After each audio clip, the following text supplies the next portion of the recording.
Ya empezamos, siempre contentos, contentas de poder acompañarles acá desde este espacio de las Guarmis. Son las 9:05. ¿Cómo están ustedes?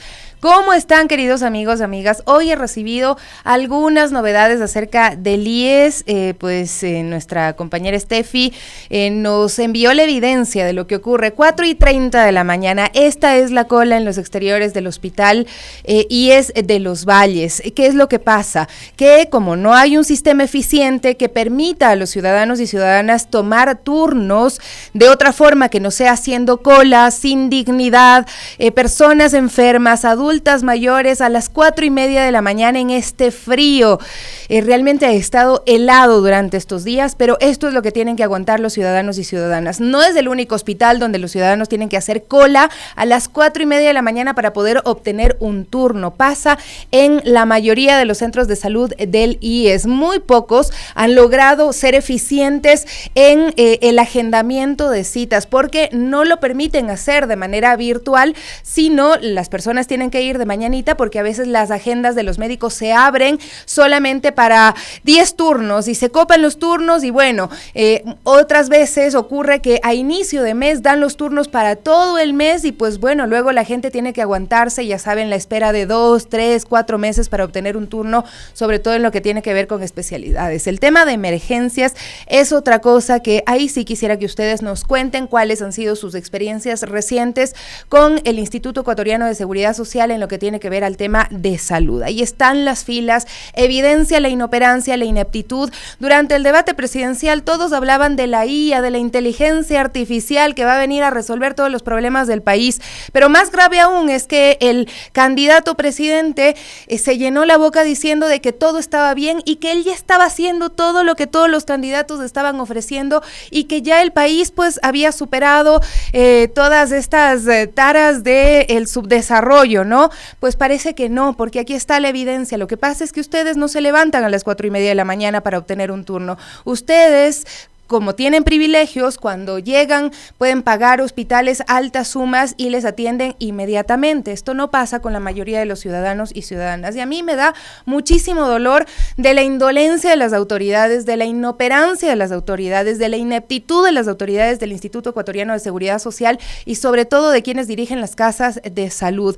Porque estamos hablando de personas, vuelvo y repito, que están enfermas, que por eso están acudiendo a las casas de salud y que no tienen la posibilidad de pagarse ningún otro servicio adicional. Evelyn hace unos días iba afuera del HCAM y nos daba cuenta de que existe la proliferación de farmacias en los exteriores del HCAM. ¿Por qué? Porque adentro no te están dando lo que necesitas, porque te mandan a comprar absolutamente todo y tal es la indolencia en este país, la inoperancia, que tampoco controlan la especulación, que resulta que un día cuesta $2 y al día siguiente $2.50 los medicamentos, los insumos médicos, porque como no te dan en los interiores del hospital, pues resulta que tienes que comprarlo todo tú. Y se aprovechan, ¿no? No es que hay escasez, es que hay indolencia en este país. Gracias por estar ahí, queridos amigos, amigas. 95.3 FM, 94.5 en el noroccidente de la provincia. A nivel de todo el planeta nos puede ver en Radio Pichincha, en Multimedia, en nuestro canal de YouTube. También estamos en Facebook, en Twitter, en X y en todas las plataformas usted nos va a encontrar. Quiero leer algunos mensajitos con respecto al tema del IES que mencionábamos en la mañana. Paul Sandoval nos dice: buenos días, tienen toda la razón. Habíamos visto la fotografía de las largas filas que hacen los ciudadanos y ciudadanas que padecen enfermedades, adultos y adultas mayores, para obtener una cita en el IES. Especor nos dice: inhumanos, dar ese maltrato al paciente y eso que se paga. Así es, porque yo decía a los ciudadanos que están ahí, no pueden acceder a otro servicio porque no tienen más dinero, pero no es que no pagan, sí pagan todos los meses o han pagado toda su vida, algunos jubilados y jubiladas. Jenny Quiñones dice: buen día, Guarmis, qué pena también, ¿no? Lo que está pasando, ojalá la ciudadanía también abra los ojos, dice Jenny. Jacqueline Fuentes: qué desgracia este tema del IES, porque quitaron la opción de agendar por internet, no volvieron a habilitar la página única, opción el 140, donde te comunicabas con una máquina, pues es un milagro conseguir una cita, nos dice Jacqueline Fuentes, con respecto a su experiencia en el tema del IES. Betsy León también nos saluda: Darío Arias nos dice: Guarmis, no hay reactivos en los laboratorios del IES. El mayor desabastecimiento en este momento es en el tema de insumos que son para laboratorios, que tienen que ver con reactivos y demás. Los medicamentos también, hay muchos medicamentos que no hay, pero el tema de reactivos también es una de las mayores dificultades. Entonces, en el caso de que tengas suerte, te van a mandar a una clínica privada donde te van a hacer los exámenes, te van a atender bien y el IES pues va a pagar ese servicio, ¿no? Pero en otros casos están pidiendo los reactivos a los ciudadanos y ciudadanas. También, pues esto nos dicen nuestros amigos y amigas.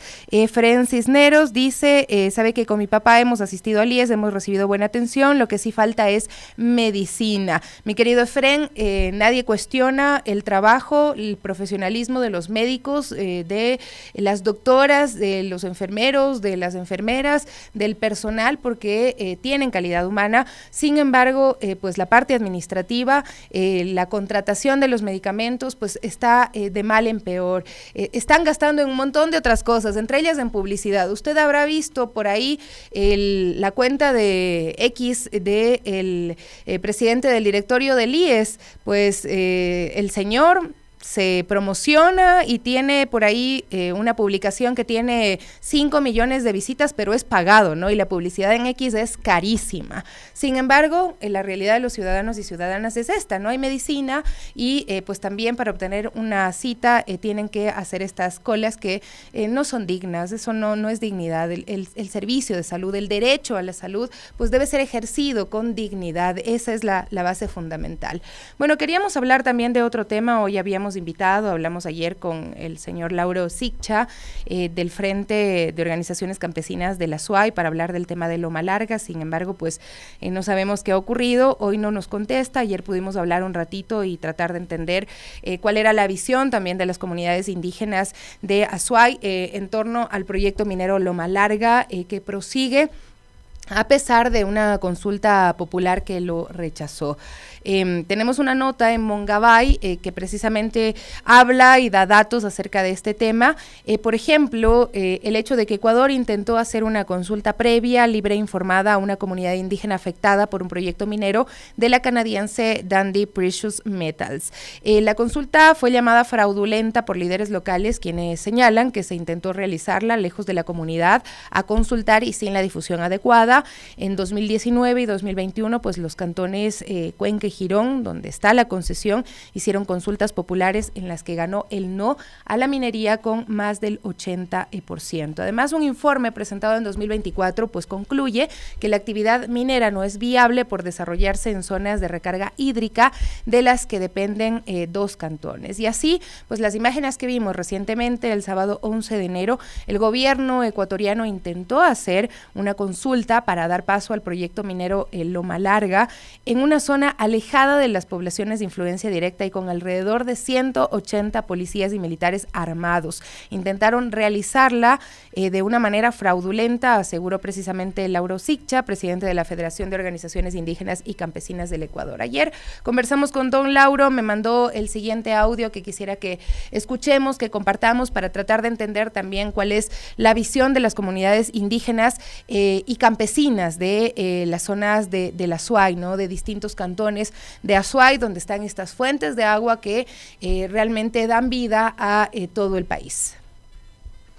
Quimsacocha es uno de los proyectos mineros que ya por más de 30 años estamos en resistencia para impedir que se explote un páramo. Es un páramo muy importante para el Azuay, para Cuenca, para Girón, San Fernando, es decir, para 4 cantones. De ahí surgen 3 ríos importantes, 2 van a Cuenca, 1 va hacia el Pacífico. Y pues es una zona parte del macizo del Cajas, y ahí pues hay la intención por todos los medios posibles de parte de las empresas. Hoy la empresa Dundee Precious Metals, antes era Yamgol, vendieron las acciones en pasado y hoy a través de varios procesos quieren obtener la licencia ya para la explotación. Pero como nosotros hemos estado activamente en la defensa del territorio, hemos interpuesto, hemos realizado primero 3 consultas, una en el 2011, la primera consulta comunitaria que se dio en el Ecuador sobre temas de extractivismo minero. Después vino la consulta popular en Cantón Girón, igualmente ahí se hizo en el 2019 y últimamente el 2021 la consulta popular en Cuenca. Todas ellas han sido contundentes, el 80% han sido de apoyo al agua, a la defensa de los páramos. A más de eso, pues ha habido múltiples acciones, hemos interpuesto una acción de protección, las cuales estas acciones dieron como resultado la suspensión del proyecto y pues la última resolución de la Corte fue de que no podían seguir el proyecto porque no cumplieron varios procesos. Uno de ellos es la consulta ambiental, la consulta previa libre e informada, porque aquí se considera también un área de territorios indígenas, y una cantidad de información y pues eso lo quieren realizar de manera rápida y de una manera, como se dice, fraudulenta. Esta empresa con el apoyo, diríamos, total del gobierno, incluso ya la última acción fue que envió policías militares para que hagan la consulta, pero en un lugar donde no es un recinto militar y ahí querían hacer pasar la consulta. Y tuvimos que oponernos y hay tantas acciones que podríamos comentar. En definitiva, este proceso de lucha sigue adelante, seguimos unidos, organizados, los actores, hay un gran apoyo también de la ciudad de Cuenca, de mucha gente y estamos conscientes de que este páramo debe ser protegido e impedido la extracción minera. Eso le podría informar brevemente. Bueno, escuchábamos ahí al presidente de la Federación de Organizaciones Indígenas Campesinas de la SUAY, Lauro Siccha, ¿no? La empresa canadiense Dundee Precious Metals está a cargo de este proyecto de mina de oro subterránea. La concesión está situada en los páramos de Quimsacocha, entre los cantones Cuenca y Girón, ambos en la provincia de la SUAY, en el sur del Ecuador. Estos páramos son considerados zona de importancia hídrica, pues aquí nacen 5 ríos de los que se abastecen alrededor de 135,000 personas del cantón Cuenca y riegan alrededor de 2,000 hectáreas de producción agrícola, ganadera y lechera, según información recabada por Paola Ortiz, experta en cartografía para el manejo de recursos hídricos y parte del Cabildo por el Agua de Cuenca, con base en un informe de 2024, realizado también por la empresa pública municipal de telecomunicaciones, agua potable, saneamiento y gestión ambiental de Cuenca, Etapa, ¿no? Este intento de consulta al que se refería, pues, Lauro Siccha, el Ministerio de Energía y Minas, junto al Ministerio del Ambiente, Agua y Transición Ecológica, pretendieron realizar la consulta previa libre e informada, y libre e informada entre comillas, que es un derecho de los pueblos y nacionalidades indígenas para decidir sobre los proyectos que afectan sus territorios, estaba dirigida a los pobladores de la comunidad de San Pedro de Escaleras, la única de todas las comunidades de influencia directa del proyecto reconocida como indígena. Siccha pues señala que no hubo la difusión adecuada, por lo que apenas unas 20 personas llegaron al templete de Tarqui, el sitio donde se pretendía realizar la consulta, y también ha criticado que no se haya realizado directamente en la comunidad de San Pedro de Escaleras, es decir, 180 militares, policías y 20 ciudadanos pobladores a los que seguramente ya les consultaron antes, les dijeron, verán, ustedes van acá y tienen que decir que sí. Habitantes de esa comunidad advirtieron sobre este intento a líderes y lideresas de las otras comunidades afectadas. Ese mismo día, unas 200 personas de la Junta del Agua de Victoria del Portete y Tarqui, 2 parroquias del cantón Cuenca, tenían planificado sembrar 1,000 plantas en Quimsacocha.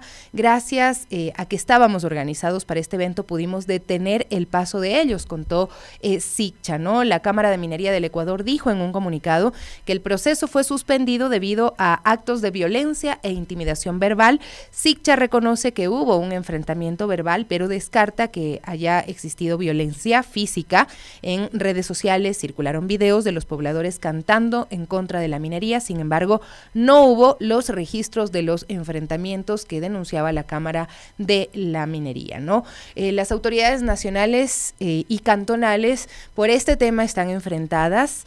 ¿Qué es lo que dijeron al respecto? Nuestro rechazo es a la forma en la que quieren hacer las consultas, asegura el líder. Cuenta que el 31 de octubre de 2024, en pleno feriado por el Día de los Difuntos, ambos ministerios, imagínense ustedes, el Ministerio del Ambiente y el Ministerio de Energía, pues hicieron la consulta ambiental, un derecho de todos los ciudadanos a participar en las decisiones con impacto ambiental. Sin embargo, ni Rómulo Guzmán, presidente del Gobierno Autónomo Descentralizado de Victoria del Portete, sabía que se realizaría la consulta, según reportó un medio local. Estas acciones son un fraude para ver si cumplen las resoluciones de la sentencia, dice Siccha. Se refiere a una sentencia del 2022 en la que se ordenó, entre otros, que se realicen la consulta ambiental y la consulta previa libre e informada.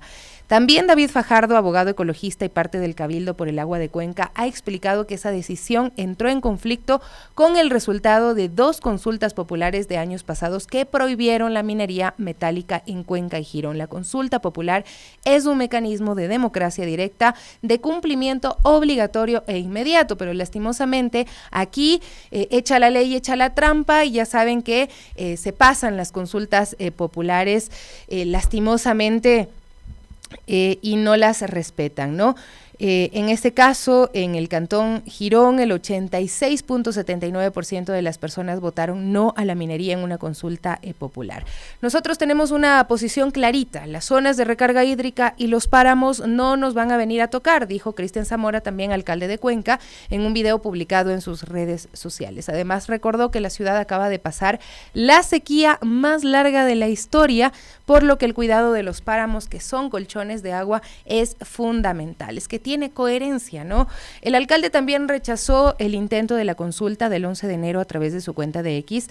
No me diga que usted también está a favor de la minería ilegal, respondió Inés Manzano, ministra del Ambiente y ministra encargada de Energía y Minas, ¿no? Hay ahí el conflicto entre las consultas, como decíamos. Para entender este caso hay que volver al 2019, cuando en el Cantón Girón se realizó una consulta popular para que sus habitantes decidieran si estaban de acuerdo con que se realice minería en los páramos o fuentes de agua del sistema hidrológico Quimsacocha. Ganó el no a la minería con el 86.79%. Este proyecto también está en el Cantón Cuenca, cuyos habitantes siguieron los pasos de Girón. En febrero de 2021 se realizó una consulta popular en la que se preguntó a la ciudadanía si estaba de acuerdo con el cese de las actividades mineras en la zona de recarga hídrica de los ríos Yanuncay, Tarqui, Tomebamba, Machángara y Norcay. Ganó el sí al cese con más de 80% de votos a favor. Y a pesar de los resultados, el proyecto pues avanzaba, ¿no? Dundee Precious Metals presentó el estudio de impacto ambiental en abril de 2021, de acuerdo con Ortiz.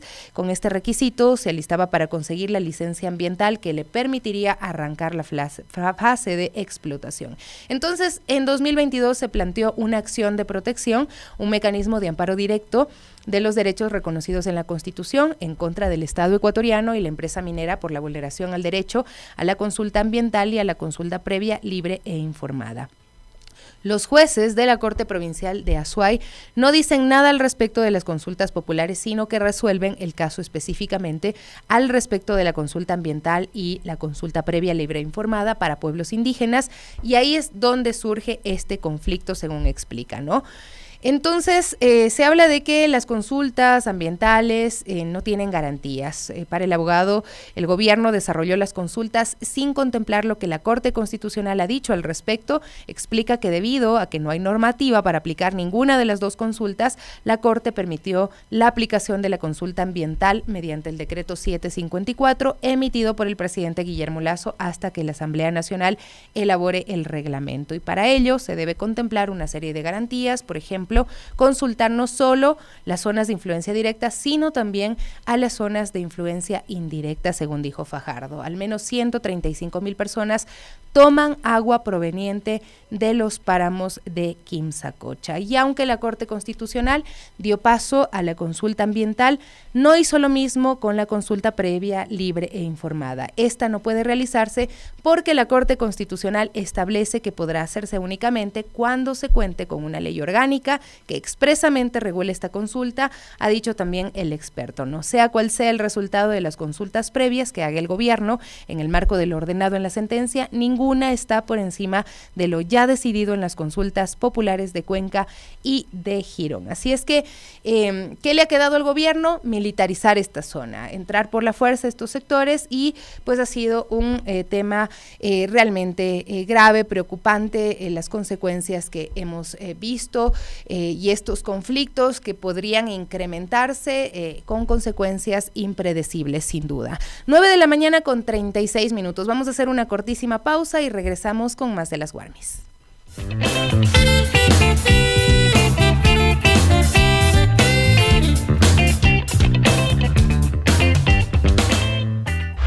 Inicio del espacio promocional y publicitario. ¿Sabías que gran parte del consumo de energía ocurre en forma de desperdicio, generalmente causado por el calentamiento de los cables y de malas instalaciones eléctricas? Usa focos ahorradores, iluminan igual que los incandescentes y consumen hasta el 75% menos de energía. Tú, yo, nosotros cuidamos el planeta, ahorramos electricidad. Un consejo de Radio Pichincha. Nada nos detiene. Ni los apagones, ni la persecución o los ataques cibernéticos detendrán nuestro trabajo. Radio Pichincha siempre al aire. Somos el medio que no se apaga. La voz que nunca se calla. Nos mantenemos firmes, con más fuerza y convicción que nunca. Porque creemos en una comunicación pública, libre y cercana. Es esa conexión la que nos ha posicionado como una de las radios más escuchadas en la provincia. Y más importante aún, en el corazón de nuestros oyentes. Radio Pichincha, siempre al aire. 95.3 FM, 94.5 FM en el noroccidente de Pichincha. Y en nuestra página web www.radiopichincha.com. Somos la radio de las noticias. ¿Sabías que el desperdicio de agua es actualmente uno de los mayores problemas de la sociedad, principalmente en las grandes urbanizaciones? Mientras te lavas, no dejes correr el agua. Coloca un tapón en el lavabo y llénalo. Tú, yo, nosotros cuidamos el planeta. ¿Quieres que las autoridades escuchen tu voz? Llámanos al 3240-040 y 3240-050. Llevamos las necesidades de tu comunidad a otro nivel, porque somos las Guarmis y estamos aquí para apoyarte.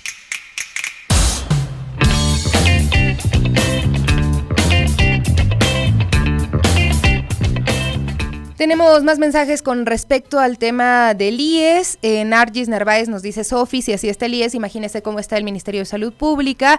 Carlos Raúl Ortiz Patiño, saludos desde Puerto Viejo. El año pasado saqué cita en el IES para traumatología en enero, me dieron cita para noviembre y en Jaramijó. Ya tuve que curarme por otro lado, terrible, soy una persona adulta mayor. Gracias, querido Carlos, pues por contarnos su experiencia. Creo que es importantísimo saber de primera mano de quiénes son los usuarios y usuarias de los servicios del IES, cómo está funcionando. Eso es lo que les contamos. Gracias, Ana María, también por acompañarnos el día de hoy. Y bueno, contarles que Daniel Alejandro es un niño de 8 años que padece una discapacidad física y mental al 100%. Su familia está haciendo un llamado a ustedes, a su corazón, a su solidaridad, ya que además de los insumos médicos, el pequeño utiliza férulas, equipos ortopédicos, pañales y necesita una intervención en su cadera. Vamos a ver la nota con Evelyn Caiza. Hace 8 años, Daniel Alejandro nació prematuro y debido a una negligencia médica quedó con una discapacidad física e intelectual del 100%. Sucedió porque al salir del hospital sufrió una parálisis cerebral. Le faltó oxígeno cuando sabían los médicos que tenían que colocarle una cierta cantidad de oxígeno.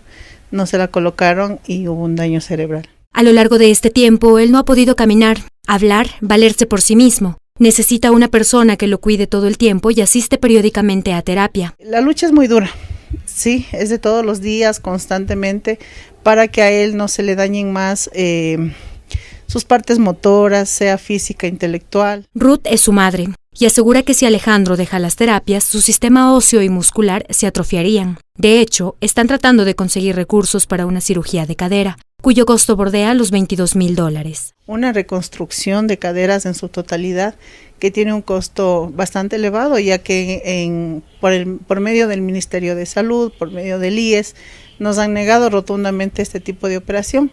¿Por qué? Porque simplemente ven la discapacidad de mi hijo, que es al 100%, y ellos tal vez, no sé, piensan que mi hijo no tiene que no va a tener ningún resultado. Necesitan ayuda y hacen un llamado a la solidaridad, ya que además de los insumos médicos, Alejandro utiliza férulas, equipos ortopédicos, pañales, además de las terapias. Pedir pues la ayuda de las personas de buen corazón que nos puedan aportar con un granito de arena para lograr obtener la cirugía de mi pequeño. Como le digo, mi hijo necesita pañales, equipos especiales como férulas, terapias igual, espicas de yeso, porque eso es lo que él usa. Si desea contribuir con esta causa, puede comunicarse al 09-588-61772 o contribuir económicamente a la cuenta de ahorros del Banco del Pichincha 44 33 111 300, a nombre de Mauricio Torres, cuyo número de cédula es 171 47 59 253. Para Radio Pichincha, Evelyn Caiza. 9:43 a.m, siempre se ha llamado a la solidaridad, a que abramos nuestro corazón, si es que tenemos la posibilidad de colaborar con estas causas, hagámoslo. $1 cuenta para las personas que están sufriendo alguna necesidad, aunque los recursos son pues grandes, fuertes, los que tienen que conseguir, pues cada $1 cuenta, y si es que muchas personas sumamos $1, realmente vamos a poder aportar a esta causa. Ya está con nosotros Gaby Cruz a esta hora de la mañana. ¿Cómo estás, mi Gaby? Muy buenos días. Buen día, mi Sofi. Buen día, amigos y amigas de las Guarmis. Así es, ya estamos aquí acompañándolos con más información para todos ustedes. Así es. Nada más quiero adelantarles, más adelante vamos a revisar detalles, pero desde este miércoles se realizan cierres por rehabilitación vial del redondel del Coliseo Rumiñahui. Estén atentos, que ya les contamos más detalles luego de la entrevista que vamos a sostener en este momento. Así es, y bueno, ya nos acompaña vía telemática Liliana Durán, candidata a la Asamblea por la Revolución Ciudadana. Ella es reconocida lideresa feminista y defensora incansable de los derechos humanos, con un fuerte compromiso hacia las mujeres, los trabajadores y los jóvenes del país. Queremos profundizar con ella su propuesta, su trayectoria y también su visión para construir un Ecuador más justo e inclusivo. Liliana, ya la vemos, muy buenos días, bienvenida a las Guarmis. Y bueno, queremos arrancar conociendo, ¿no?, que cómo influyó su infancia allá en Zaruma, en su decisión de convertirse en lideresa feminista y también defensora de los derechos humanos. Buenos días. El audio, querida Liliana, está apagado. Ya la tenemos ahora con nosotros. ¿Ya? Sí, ahora sí. Queremos conocer un poquito sobre su trayectoria, ¿ya?, ¿no? Saber qué le ha motivado pues a esta candidatura, a su trayectoria, a la lucha también que ha sostenido durante estos años. Muchas gracias, un cálido saludo a ustedes, dos guerreras de la comunicación. Para mí siempre es un honor poder compartir con ustedes estas jornadas.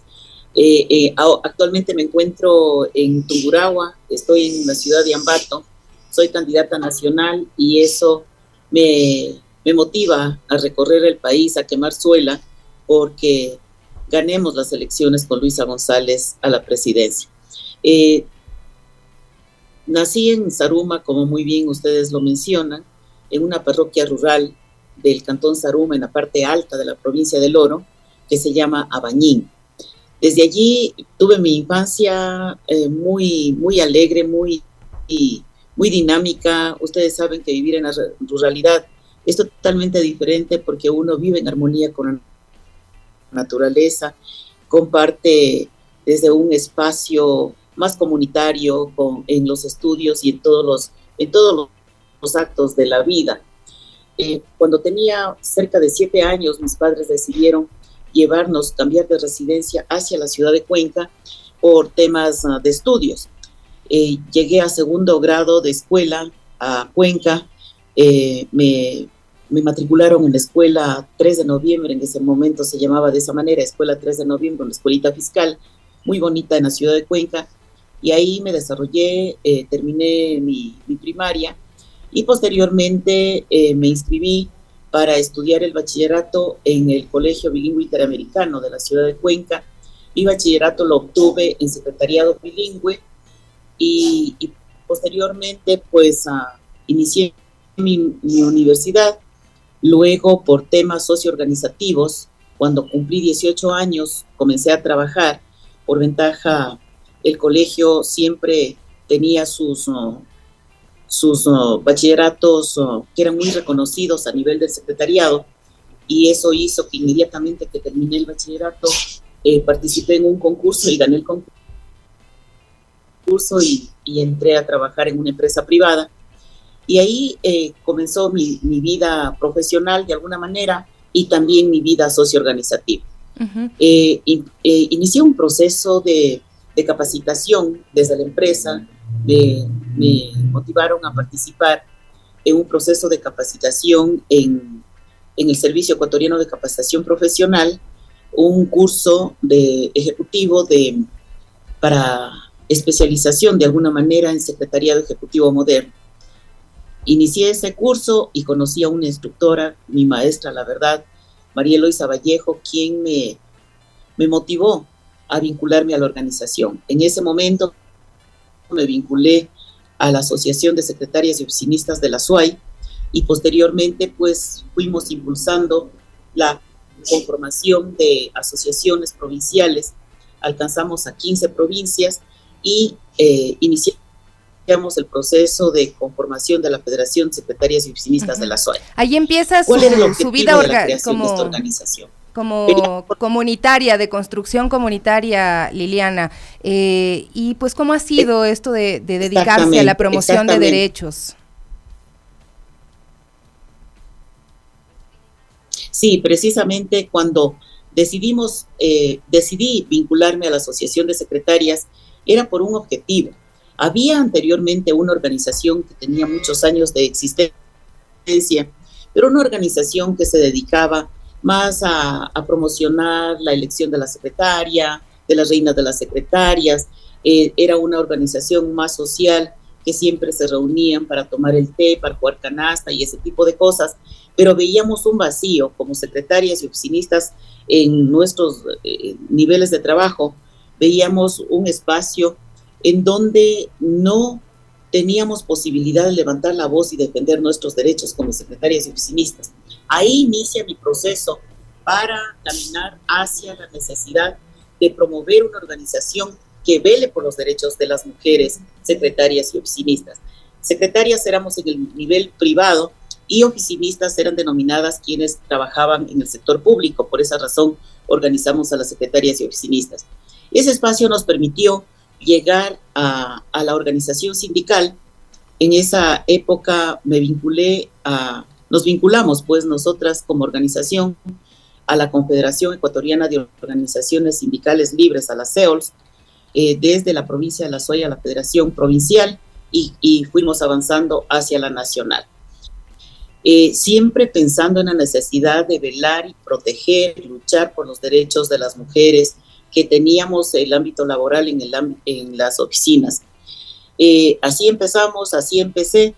Luego nos vinculamos a nivel del Ministerio del Trabajo para ser partícipes y voces activas en la defensa de los derechos salariales de las secretarias y oficinistas a través de las comisiones sectoriales, que son espacios que se crean en el marco de la dinámica del Ministerio del Trabajo, actualmente en el Consejo Nacional de Trabajo y Salarios, con la finalidad de decidir cada año los incrementos salariales de cada uno de los sectores. En ese caso, nosotras trabajamos para poder promover el incremento salarial a nivel de las secretarias y oficinistas. Así empezó mi lucha por los derechos de las mujeres.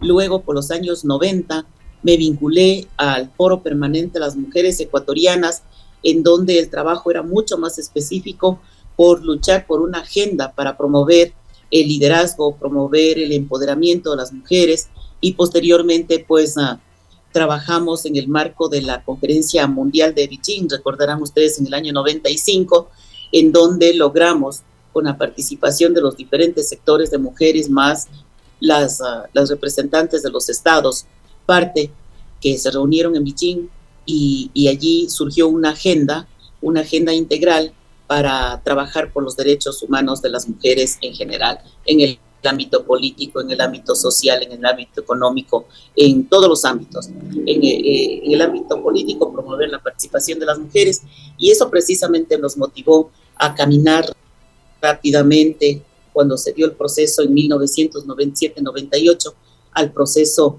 de reformas constitucionales que se dieron. Ahí alcanzamos unos pocos artículos, uno de ellos que de fundamental importancia para lo que ahora tenemos las mujeres fue el artículo 102 de la Constitución, de reforma de la Constitución en ese año, que permitía y motivaba a garantizar la participación equitativa entre hombres y mujeres en procesos de elección popular. Y eso nos permitió caminar hacia una ley de elecciones, hacia una cuota.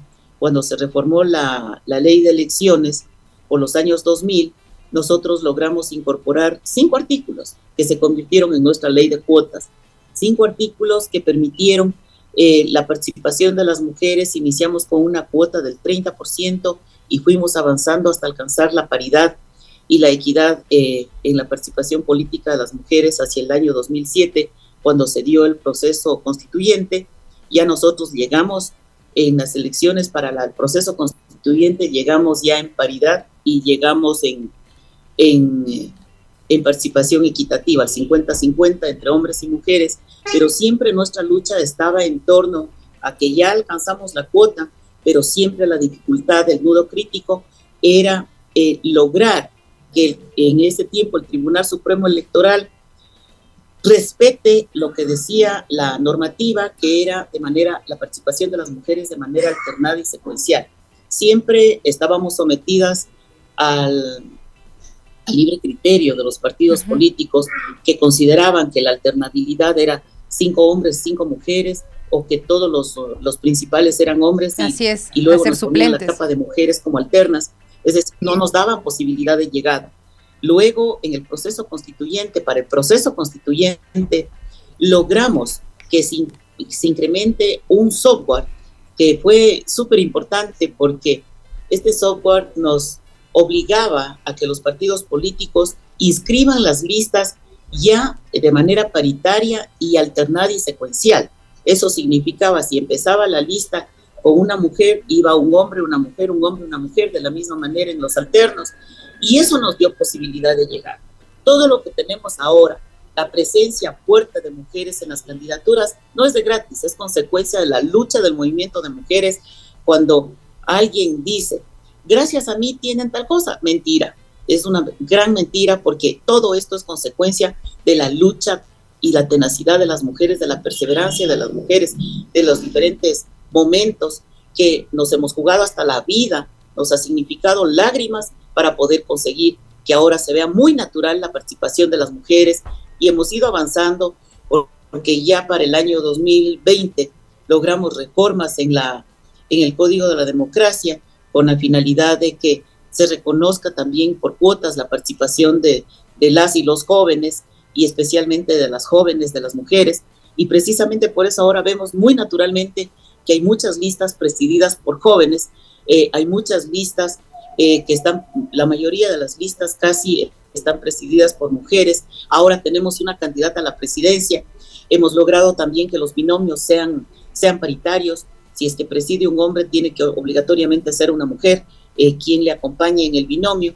Lástima que lamentablemente hay algunos sectores, como por ejemplo en este caso el candidato presidente, que no respeta la sucesión presidencial y se burla de la Constitución, se burla de la normativa nacional e internacional incluso, y ese tipo de cosas deben ser reclamadas y al mismo tiempo sancionadas. Liliana, también queremos conocer acerca de los derechos de los trabajadores. ¿Qué logros también usted destacaría en su tiempo como presidenta de la Comisión de los Derechos de Trabajadores y la Seguridad Social? Recordemos que en este momento hay varios candidatos que optan por el tema del trabajo por horas, que bueno, también aseguran que tendrán todos sus derechos de ley, pero trabajando por horas, versus al trabajo formal, que es lo que realmente se buscaría. ¿Cómo mira usted este panorama y bueno, y también con miras también hacia allá sus propuestas hacia la Asamblea Nacional? Bueno, primero que debo decir que es lamentable que en la actualidad con estos 3 últimos gobiernos lo único que han logrado es precarizar la dinámica laboral nuevamente. Recordemos que en el proceso constituyente hay mandatos constituyentes que tienen que respetarse y uno de esos mandatos fue precisamente eliminar la tercerización laboral. Yo creo que ese fue un elemento fundamental para la vida de los trabajadores y trabajadoras, es decir, personas que trabajan en la misma empresa mientras hay un sector que está organizado y tiene todos los beneficios sociales, tiene todos los derechos. Hay otro sector que es grande, que eran vinculados de manera tercerizada en nombre de empresas que contrataban los servicios con la empresa principal y de esa manera precarizaban y la mayor parte 6 de las meses y los ganancias despedían. que tenían estas empresas iban a sus bolsillos, más no a respetando los derechos de los trabajadores y trabajadoras de nuestro país. Eso sí, que en el año 2015 incluso se eliminó el trabajo por horas para evitar que se tercerice y evitar que se perjudique a los trabajadores y trabajadoras. No nos olvidemos que se alcanzó, en el gobierno de Rafael Correa, se alcanzó una ley de justicia laboral en donde se reconocieron derechos, se reconocieron también la seguridad social a las mujeres amas de casa, a las mujeres que no hacen el trabajo productivo, sino más bien se han dedicado toda su vida al trabajo reproductivo. Se alcanzó la seguridad social y también se alcanzó varios beneficios para los trabajadores y trabajadoras del país, de entre ellos la eliminación del trabajo por horas para evitar la precarización laboral. Ahora estos últimos gobiernos, que son gobiernos neoliberales, lo que buscan es cómo avanzar y mejorar sus ingresos, perjudicando los derechos de los trabajadores y trabajadoras. Ese es un tema que lo vamos a debatir y para mí es una prioridad y mi compromiso públicamente con las trabajadoras y trabajadores que vamos a retomar el Código Orgánico Integral del Trabajo que en el gobierno de Lazo nos mandaron al archivo, pero vamos a retomarlo, vamos a actualizar y lo vamos a tratar con mucha fuerza para que se convierta en una normativa que aglutine todas las formas de trabajo, que reconozca esas diferentes formas de trabajo lícitas que están establecidas en la Constitución y por otro lado que se reconozcan y se garanticen los derechos de los trabajadores y trabajadoras. Esta propuesta contiene 5 libros, son cerca de 900 artículos que están construidos al calor incluso del apoyo de la OIT, de ONU Mujeres, con la finalidad de que tenga perspectiva de género ese Código Orgánico Integral del Trabajo. Y tuve la oportunidad, cuando presidí la Comisión de Derecho al Trabajo, de contar con el apoyo de una Prometeo, especializada en derecho laboral y en derecho a la seguridad social. Todo eso está en el texto, tenemos que actualizarlo porque estos últimos 8 años lo que han hecho es disminuir derechos, precarizar la dinámica laboral. Ahora tenemos que volverlo a actualizar para volver a garantizar los derechos de todos los trabajadores y trabajadoras y de esa manera dar la posibilidad a que mejoremos las condiciones de vida de todos los trabajadores y trabajadoras. No nos olvidemos que el capital humano es prioritario frente al capital económico. Por lo tanto, si los trabajadores y trabajadoras están en mejores condiciones, se dinamiza la economía, mejoran las condiciones de vida de todos y todas, y eso es lo que se busca en el Ecuador. Liliana, estamos pensando en la conformación de la nueva asamblea, que puede ser una asamblea fragmentada, la asamblea saliente, digamos, al igual que la asamblea del gobierno de Guillermo Lasso, durante el gobierno de Guillermo Lasso, también tuvo críticas por la imposibilidad de lograr acuerdos y demás. ¿Cómo vislumbra usted la nueva asamblea? ¿Qué debería pasar en esta asamblea para que los anhelos, esa representación del pueblo ecuatoriano esté ahí y pueda avanzar? Porque también vemos que esta disputa con el Ejecutivo ha generado que también pues haya proyectos que son aprobados por la Asamblea y luego vetados totalmente por parte del Ejecutivo, desconociendo precisamente esa representación del pueblo ecuatoriano en sus legisladores y legisladoras. Bueno, con este gobierno de este pequeño candidato presidente, no queda de otra mencionar de esa manera, su mirada es tan limitada que no se da cuenta de que hay diferentes funciones en el Estado. Una de ellas es la función ejecutiva, otra la función legislativa. Ciertamente el Ejecutivo es colegislador, pero eso no significa que tiene que de manera caprichosa vetar todas las normas que salen aprobadas, incluso por consenso en la mayoría de ellas, por la función legislativa. Es preocupante, pero evidentemente también debemos mencionar y debemos poner al criterio público. A este presidente no le interesan las necesidades del pueblo ecuatoriano, a tal punto que no le interesa la situación de inseguridad, no le interesa la situación de salud, que cada vez es más precaria en el Ecuador. No hay medicinas, no hay atención médica, han despedido a los médicos y a los profesionales de la salud con la finalidad de ir disminuyendo los servicios de salud. Lo único que le interesa a este gobierno es mejorar a los empresarios y mejorar la atención en lo privado para que los ciudadanos que tengan recursos puedan acceder a la salud. Los otros no importa qué pasa, porque definitivamente no le interesa lo que pasa con la mayoría del pueblo ecuatoriano. Nuestros niños y niñas no tienen acceso a la educación.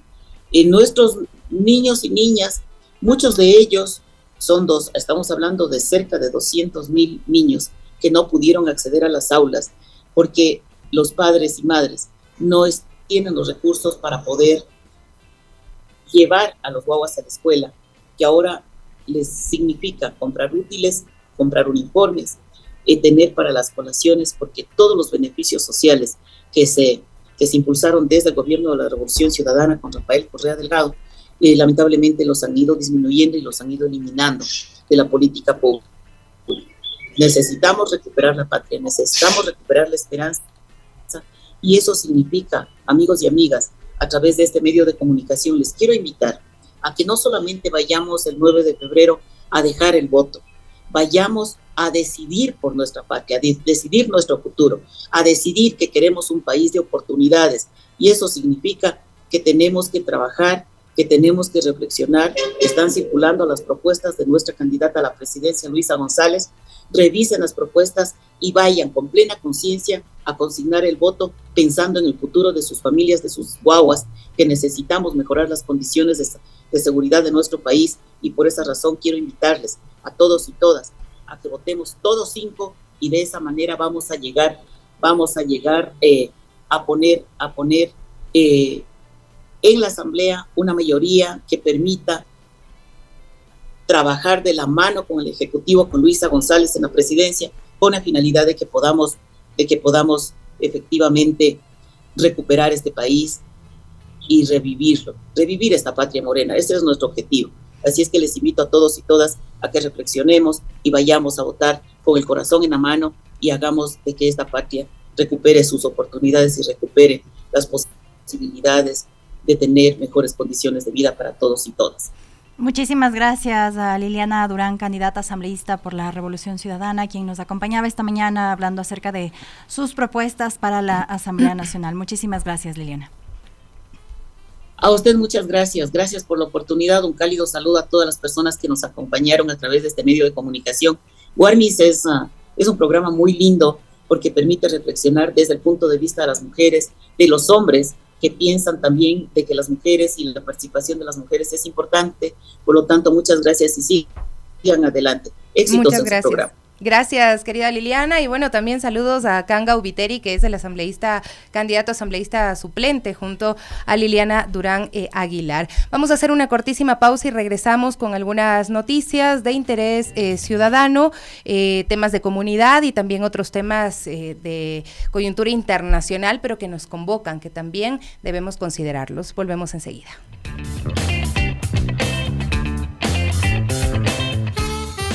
Volvemos ya, queridos amigos y amigas, les habíamos dicho información, desde este miércoles se realizan cierres por rehabilitación vial del redondel del Coliseo Rumiñahui. Así es, a partir de las 10 de la mañana de hoy inician trabajos de retiro en la carpeta asfáltica deteriorada de los carriles del redondel del Coliseo Rumiñahui. Se ha previsto 8 días de labores para liberar la movilidad normal sobre el redondel. La metodología de intervención será de 4 días para la calzada sentido sur-norte, y esto entre el 22 al 25 de enero, y posterior a ello se trabajará en la calzada norte-sur entre el 26 y el 29 de enero. Así es, en coordinación con la Agencia Metropolitana de Tránsito se ha previsto realizar cierres viales totales en jornadas de 10 a 16 horas fuera de las horas pico. Con ello se sostendrá el alto flujo vehicular que concentra el sector para la movilidad en las mañanas hacia el centro y norte, y en las tardes desde el norte hacia el sur. Y las alternativas de movilidad, pues de sur a norte estará habilitada desde la calle Manuel Cajías, La Condamine, Berruecos, Ladrón de Guevara, Lédira o Coruña hacia el sector de la Floresta, y para el sentido norte-sur la principal ruta desde la Floresta es por la avenida 12 de octubre y Madrid.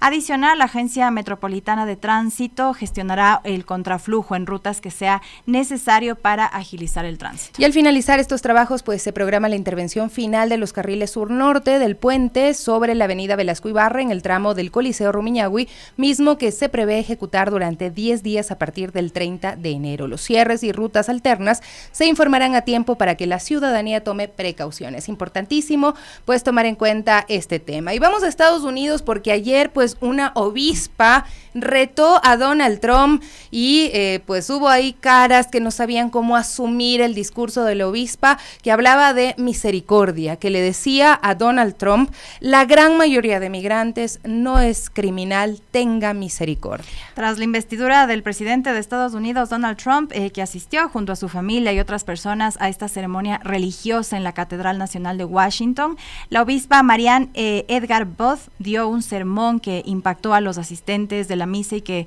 también se hizo viral en redes sociales y en el mundo, pues ha sido la única que se ha referido a la política migratoria de Donald Trump, recordándole que Estados Unidos es un país de migrantes. Señor presidente, millones han puesto su confianza en usted y, como lo dijo a la nación, ha sentido la mano providencial de un Dios que ama. Así que en el nombre de nuestro Dios le pido que tenga piedad con la gente en nuestro país que ahora tiene miedo, dijo la sacerdotisa.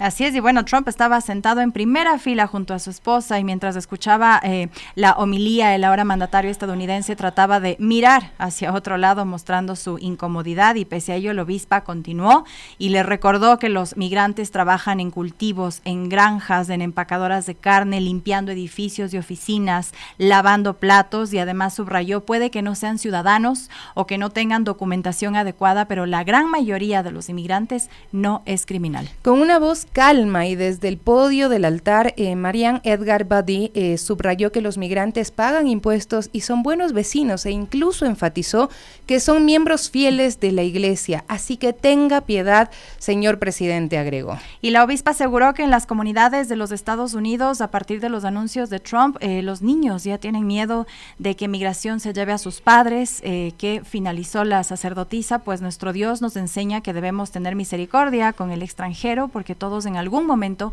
fuimos extranjeros en esta tierra. Y de su lado también James Vance, que hoy es el vicepresidente de los Estados Unidos, también prefirió virar la cara y mirar a su esposa tratando de evitar este sermón. Y bueno, posteriormente, ya en la Casa Blanca, Trump mostró su desagrado por el servicio religioso, y que mencionó: pues no fue muy emocionante, no me pareció un buen servicio, pudieron haberlo hecho mucho mejor. Y también calificó de desagradable, ¿no?, a la obispa y le exigió pedir disculpas por haber dicho que estaba sembrando miedo entre los migrantes y las personas LGBTIQ+. El discurso de esta, o la homilía de esta sacerdotisa, realmente hay que verlo. La forma en la que habla, en la que se dirige, en la que interpela al presidente Trump, frente a esas caras ahí de gente súper rica, milmillonarios, que no tienen ni idea de lo que pasan los migrantes, primero para llegar a ese país con ese sueño que los mismos americanos les han vendido, y luego también pues el tema de las personas LGBTI, las personas transgénero que tienen miedo en este momento, es lo que dijo, ¿no? Y bueno, también recordemos parte del discurso de Trump y que ya se está haciendo visible en los Estados Unidos, y es que ya está ordenando arrestos de migrantes en iglesias, en escuelas, en albergues. Eso está realizando esta nueva administración, y que abolió cualquier protección para los migrantes irregulares en los Estados Unidos, y es lamentable que ahora ya estén en iglesias, albergues, escuelas, otros sitios buscando refugiados. Lo hizo, dice, con el objetivo de expandir la aplicación de la ley antimigratoria y poder llevar a arrestos y deportaciones a sus países de procedencia. El secretario interino del Departamento de Seguridad Nacional, Benjamin Hoffman, anunció en un comunicado el término de las políticas de la administración de Joe Biden, las cuales a su juicio obstaculizaban la implementación de la ley del Servicio de Inmigración y Control de Aduanas y la Oficina de Aduanas y Protección Fronteriza en las denominadas zonas sensibles o próximas a ellas, como por ejemplo los albergues fronterizos. Una situación pues que se muestra catastrófica. Hay gente que tiene miedo, que lo evidencia, y creo que este discurso, además de esta sacerdotisa, también da cuenta de todo ese temor que sienten pues muchos ciudadanos y ciudadanas, ¿no? Pues el restablecimiento y reanudado de la política de protección fronteriza de 2019, el Departamento de Seguridad comunicó acerca de este restablecimiento que autorizó a los oficiales encargados de retornar a los migrantes a los países vecinos mientras se finalizan los procesos de deportación. Y bueno, también se nombra, ¿no?, aquí al zar de la frontera de la Casa Blanca, Tom Homan, nombrado por Trump para implementar esta ley antimigratoria. Declaró que desde el martes el plan de deportaciones ya está en marcha. Alertó que los actores ya están fuera y cumpliendo la ley mediante operaciones selectivas y registradas a nivel nacional, y anticipó que los oficiales no mostrarán compasión hacia los inmigrantes que hayan ingresado hacia los Estados Unidos de manera irregular, y tampoco hacia aquellos que se mantienen como irregulares en el país, aunque no posean antecedentes penales. Es una frialdad tremenda con la que se habla de este tema en Estados Unidos por parte de las autoridades, ¿no? Es realmente difícil de ver todo lo que está ocurriendo cuando uno regresa a las imágenes de la posesión de Donald Trump, cuando ve las figuras que ahí estaban, los 1,000 millonarios, una foto donde 5 personas poseen un patrimonio de más de 900,000 millones de dólares, tomando en cuenta y en consideración pues este estudio de Oxfam que hace unos días revelaba que hay una gran desigualdad y una extracción de recursos del sur global al norte global de 30 millones de dólares por hora, ¿no? Entonces hay que entender un poco lo que implica esto y cómo se están consolidando también estas élites que son las que dominan y explotan al resto del mundo, ¿no? Para que ellos pues acumulen este dinero, significa que hay explotación en sectores, en territorios como los nuestros, en África,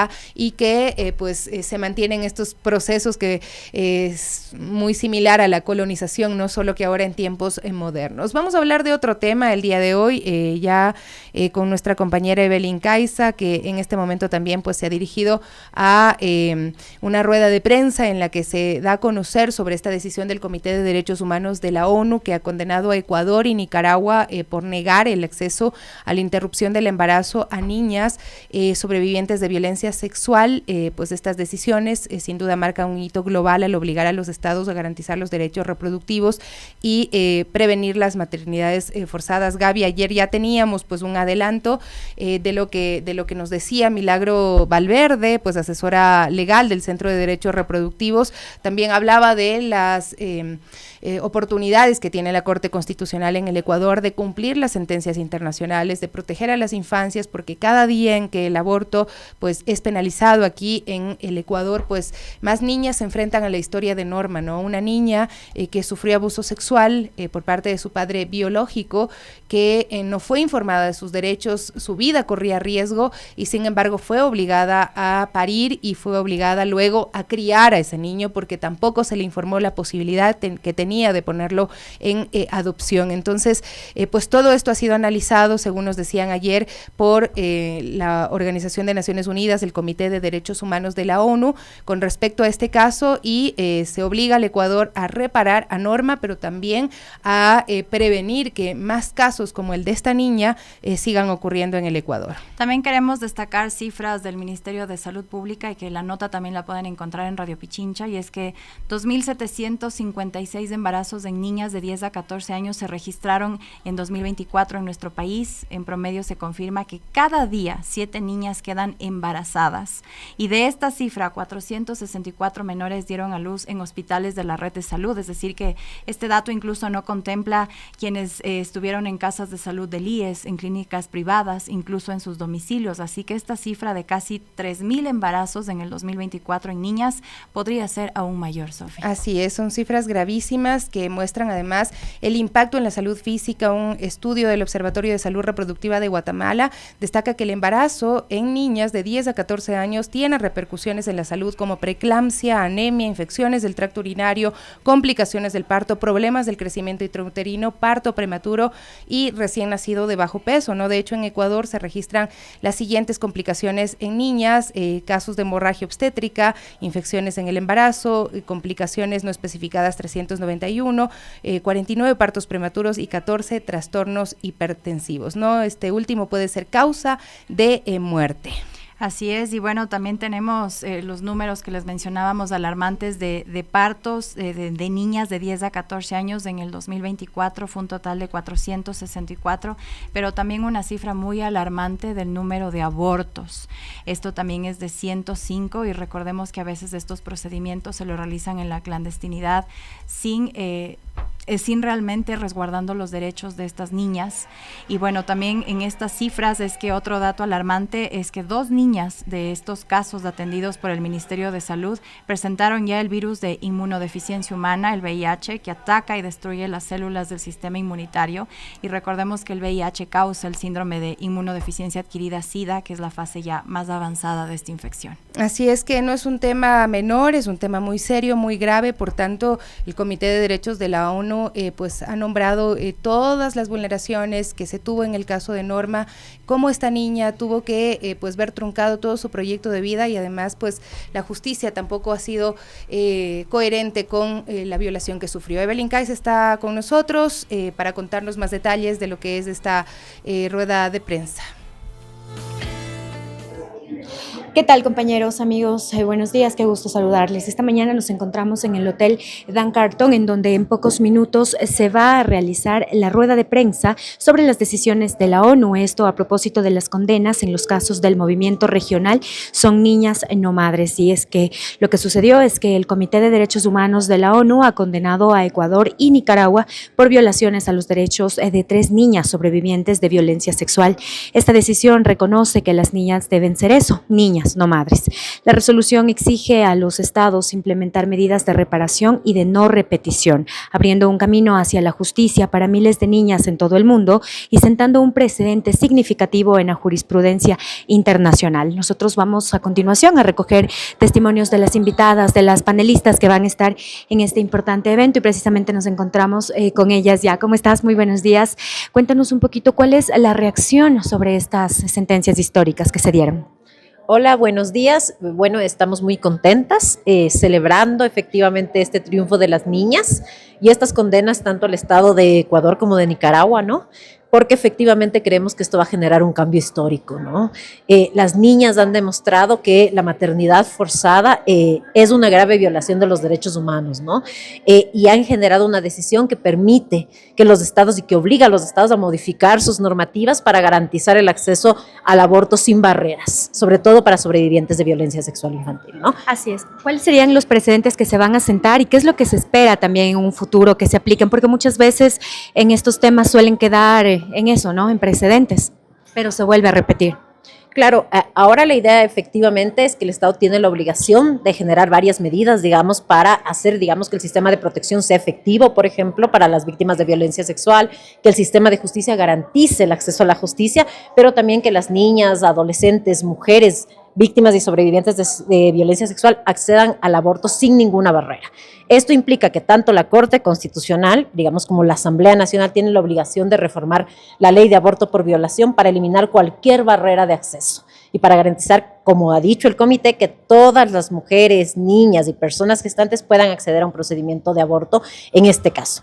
Pero además, a nuestro punto de vista, si quieres, el comité va un poco más allá, porque lo que mira es que en general la maternidad forzada es una grave violación de derechos humanos, lo cual implica que los estados deberían eliminar el delito de aborto del Código Penal para efectivamente tener leyes que sean compatibles, en este caso, con el Pacto de Derechos Civiles y Políticos, pero en general con el derecho internacional de derechos humanos. Y mucha gente dirá, bueno, el aborto sí es legal en Ecuador, pero lo que ustedes solicitan es que sea legal sin restricción alguna.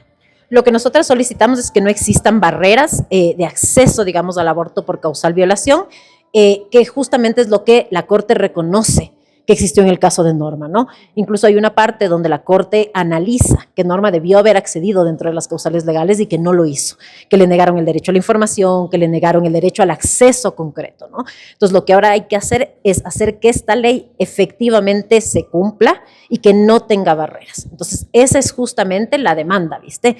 Que se vea una ley que de verdad garantice derechos y la Corte ha dicho que sea acorde a lo que ha dicho ya la Organización Mundial de la Salud en sus lineamientos sobre aborto, ¿no? A los estándares internacionales. Ana Cristina Vera, y soy coordinadora de litigio del Centro de Apoyo y Protección de los Derechos Humanos Surcuna. Ana Cristina, muchísimas gracias. Nos encontramos también por acá, por favor, si me acompañas, con otra de las participantes. Y precisamente, sí, el caso de Norma, ¿no? Que es emblemático. Sin embargo, bueno, Norma representa a miles de cientos de niñas en el mundo. Cuéntanos también tu reacción y cuáles deberían ser las leyes modificadas y cómo deberían ser estas modificadas para que esto se cumpla realmente. Sí, realmente estamos ante un panorama estructural de violencia sexual en contra de niñas en toda América Latina y en el mundo, y creo que eso lo deja muy claro el Comité de Derechos Humanos en estas tres decisiones a favor de Norma, Susana y Lucía, y crea un precedente que además responde contundentemente a este flagelo estructural de violencias de género y de violencia sexual en contra de niñas, ¿no? Y justamente para eso y para que no existan embarazos ni maternidades forzadas, que además es un desarrollo, un estándar que por primera vez sienta el Comité de Derechos Humanos, que establece que negar a una niña una interrupción voluntaria del embarazo equivale a imponer un embarazo y una maternidad forzada, que además vulnera el proyecto de vida de las niñas irreversiblemente. Y para que esto no pase, justamente se tiene que garantizar la interrupción voluntaria del embarazo sin barreras, eliminando además el delito de aborto de los códigos penales y estableciéndolo como un servicio de salud esencial, tal y como lo establece también la Organización Mundial de la Salud. Por eso es muy importante que se adecúen los marcos legales para que ninguna niña tenga que enfrentar embarazos y maternidades forzadas. Y además es muy importante que, si bien estas decisiones son, digamos, el comité hace responsable internacionalmente tanto a Ecuador como a Nicaragua, y es que esto también tiene un efecto que va más allá de estos países, ¿no? Digamos que todos estos estándares, estos desarrollos tan importantes que desarrolla el comité también aplican y son vinculantes para todos los países, para todos los estados que ratificaron o que hacen parte del Pacto Internacional de Derechos Civiles y Políticos, pues las interpretaciones que hace el Comité de Derechos Humanos en estas decisiones son interpretaciones auténticas que deben tomarse en cuenta y que hacen parte de este tratado que soberanamente no solamente ratificaron Ecuador y Nicaragua, sino todos aquellos estados, más de 170 a nivel mundial, que ratificaron la competencia del Comité de Derechos Humanos. A propósito de esto que mencionas, ¿qué datos o qué cifras tenemos sobre las niñas que son violentadas, que llegan a ser madres en América Latina? Se calcula, según cifras de UNFPA, que más del 80% de las denuncias de violencia sexual a nivel regional corresponden justamente a niñas, a violencia sexual en contra de niñas entre 10 y 14 años. Tan solo en Ecuador, también según datos oficiales, se calcula que al menos para el 2022, en promedio, cada día existieron partos de niñas entre 10 y 14 años. Y además, para 2023, también según cifras oficiales, se recibieron al menos más de 1.800 denuncias de violencia sexual de niñas entre 10 y 14 años. A eso hay que sumarle además que existe un subregistro muy grande, que se estima que esta cifra es profundamente superior si además se toma en cuenta que los agresores, los violadores de estas niñas, está comprobada, según la evidencia además cuantitativa y cualitativa, los agresores hacen parte del círculo íntimo de las sobrevivientes, de las víctimas. Por lo tanto, muchos casos de eso no solamente se quedan en la impunidad, sino que se quedan sin denunciar. Por eso es muy importante que la sociedad, que los estados, que los agentes se sumen a este llamado para que sean niñas y no madres. Finalmente, y recalcar esta pregunta, ¿no? Porque es muy importante, ¿qué prosigue? ¿Qué debería hacer la legislatura, el ejecutivo, las reformas de las leyes para que esto se cumpla, para que esto continúe avanzando tras este importante precedente? Es muy importante denotar que el comité impone o exige o establece un plazo de 180 días, es decir, 6 meses, para que en este caso, por ejemplo, en el caso de Norma, el Estado informe al Comité de Derechos Humanos cuáles son las acciones que ha tomado o las medidas necesarias para justamente avanzar con este dictamen y garantizar que las niñas a las niñas no se les interpongan barreras para acceder a la interrupción voluntaria del embarazo. Es muy importante denotar que el comité señala, entre otras cosas, la responsabilidad internacional del Estado por no proteger a las niñas, no solamente porque Norma además ya hacía parte de un círculo de violencia sexual sobre el cual el Estado ya tenía conocimiento y toleró esa violencia sexual, no la protegió, pero además lo señala responsable por omitir su obligación de cumplir con las leyes ya existentes. Entonces, no es solamente necesario que cambien las leyes, que en Ecuador ya existen varias, pero como decía mi colega, es profundamente importante que se tomen las medidas y las adecuaciones y regulaciones necesarias para que en efecto no existan barreras. ¿Cuál es tu nombre, Carmen? Carmen Cecilia Martínez, del Centro de Derechos Reproductivos. Carmen Cecilia, muchísimas gracias por la información y bueno, como ya pudieron escuchar a estas dos voceras con tanta claridad, con tanta brillantez, digámoslo así, ¿no? Todos estos temas y este importante precedente que se marca tanto en Ecuador como en Nicaragua, pues recalcar sus palabras, continuar luchando, continuar pendientes de las normas tanto ya existentes como de las que se podría crear en beneficio de las niñas, de las adolescentes y de las mujeres de todo el mundo. Esta es la información que les tenemos desde el Hotel Dan Carlton. Continúan ustedes en estudios. Buenos días. Muchísimas gracias, Evelyn. Tenemos que despedir de inmediato porque ya tenemos al Quique en la puerta y a Licenia también. No quería dejar de mencionar el mensaje de María Chuquilla, que nos dice: como ex trabajadora del Baco Ortiz en el Departamento de Rehabilitación, sé lo difícil que es para los padres. El tema de salud nos convoca. En mi cuenta de X está el tuit con la foto. Por favor, interpélenle al IES, al presidente del directorio del IES, Eduardo Peña, para que atiendan estas necesidades reales, urgentes de los ciudadanos y ciudadanas. No puede ser que les tengan a las 4:30 de la mañana a las personas, a los afiliados, a los que pagan, a los adultos mayores, personas enfermas, haciendo fila, enfermándose más, muriéndose de frío para obtener un simple turno. Y bueno, Fiorella Acuaspú también nos dice: en la calle Emilio Uzcategui, en la Ecuatoriana, llevamos más de 4 meses, hay un polvo insoportable, por favor que nos ayuden también con este tema. Ya con esto nos vamos. Nos vamos, pero con nosotras hasta mañana. Sigan conectados en Radio Pichincha.